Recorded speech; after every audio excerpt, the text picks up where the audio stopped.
नमस्कार, जनदर्शन न्यूज़ में आपका स्वागत है। हम मौजूद हैं नेशनल हाईवे 24 पर, जहां किसान आंदोलन 100 दिन से आगे बढ़ चुका है। हालांकि बात की जाए तो पश्चिमी उत्तर प्रदेश अपनी मिठास के लिए प्रसिद्ध रहा है, लेकिन आजकल ये सियासत का केंद्र बना हुआ है, जहां किसान लगातार 100 दिन से बॉर्डर पर आंदोलन कर रहे हैं कृषि बिल को लेकर। वहीं सरकार बंगाल चुनाव में बिजी है। हमारे साथ मौजूद हैं सोशल एक्टिविस्ट ऐमन जी, जो लगातार सामाजिक मुद्दों को उठाती रही हैं। मैम, 100 दिन से ज़्यादा आंदोलन को हो चुके हैं, लेकिन सरकार और किसानों के बीच कोई बातचीत नहीं। हल कैसे निकलेगा? हल तो ऐसे ही निकलेगा ही। सरकार इतना डर गई कि इन्होंने इनकी चर्चा करनी बंद कर दी है, लेकिन नजर रखे हुए चर्चा नहीं करती इनकी।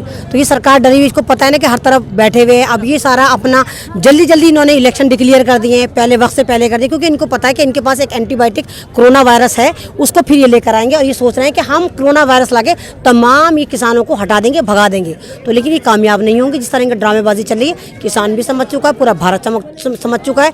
तो ना दिखाएं, आप जैसे यूट्यूबर दिखाएंगे। आप स्ट्रीम टीवी, अगर आप पूछे किसी की स्ट्रीम मीडिया क्या है, तो वो कहते हैं यूट्यूब। स्ट्रीम चैनल को कौन देखता है? तो पेडेड लोग हैं, तो उल्टा सीधा दिखाएंगे। इन्होंने किसानों को नहीं दिखा रहे, सरकार नहीं दिखा रही, तो कुछ नहीं होगा। किसान मूवमेंट बहुत कामयाब है। आप घुमा कर देखें, अगर यहाँ पर किसान मूवमेंट नहीं चल रहा होता तो आप यहाँ में नहीं आते हैं, तो उल्लू बोल रहे होते। जाहिर सी बात है, यहाँ पे कुछ लोग बैठे जब तो आप लेकर आए हैं। यहाँ पर लोग बैठे जब तो ऐमन जी आपको यहाँ नजर आ रही है। मैं तो किसानी से हूँ, लेकिन मैं यहाँ बैठती तो नहीं, मैं तो रोजाना यहाँ पर आती हूँ। तो यहाँ पर मूवमेंट चल रहा है, जब तो हम लोग यहाँ पर आके जुड़ रहे हैं, इनकी आवाज़ बन रहे हैं। मैम, आप जैसे तमाम सोशल एक्टिविस्ट हो गए या किसान हो गए, लगातार आंदोलन कर रहे हैं, लेकिन सरकार सुन नहीं रही है, तो ये लोकतंत्र के लिए खतरा नहीं है? लोकतंत्र के लिए तो खतरा है, लेकिन सरकार हमसे डर गई है। ये सरकार को पता चल गया है कि जो किसान हैं ये बीजेपी की चिता में मुख अग्नि का काम करेंगे और एक कमल को जला के बराबर कर देंगे। सरकार इसीलिए जल्दी जल्दी इलेक्शन डिक्लेयर करके जल्दी जल्दी जाकर वहाँ पर अपना ड्रामा कर रही है कि ईवीएम घोटाला करके हम जीत लेंगे।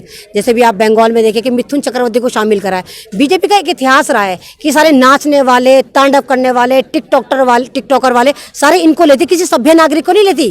तो ये जो लेकर आए मिथुन चक्रवर्ती, कौन है ये कह रहा है मैं कोबरा हूँ। वाकई तू कोबरा है, क्योंकि तुझे दूध किसने पिलाया? भारत की जनता ने पिलाया। तुझे मिथुन चक्रवर्ती किसने बनाया? तुझे भारत की जनता ने बनाया। और तूने कोबरा बन के इन सबको डस लिया, तूने अपने फॉलोवर को डस लिया। तूने साबित करा कि वाकई तू कोबरा है और तू भारत के साथ। इन भारत वालों ने तुझे एक्टर बनाया, तुझे भगवान बना के तेरे मंदिर बनाए। तेरे पास तो खाने को भी नहीं होता था। तेरे कितने 5 स्टार होटल चलते हैं?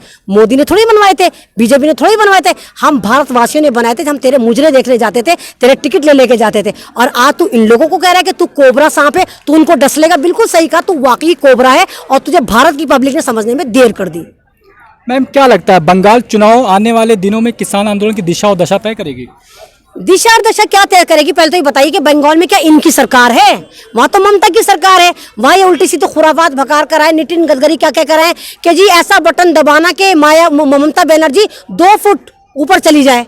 तो तुम्हें तमीज है कि तुम किसके बारे में बोल रहे हो? फिर तुम कौन सी भारत माता की जय करते हो? कौन सी औरतें हैं जिनकी तुम जय करते हो? ममता जी औरत नहीं है, दीदी नहीं है वो।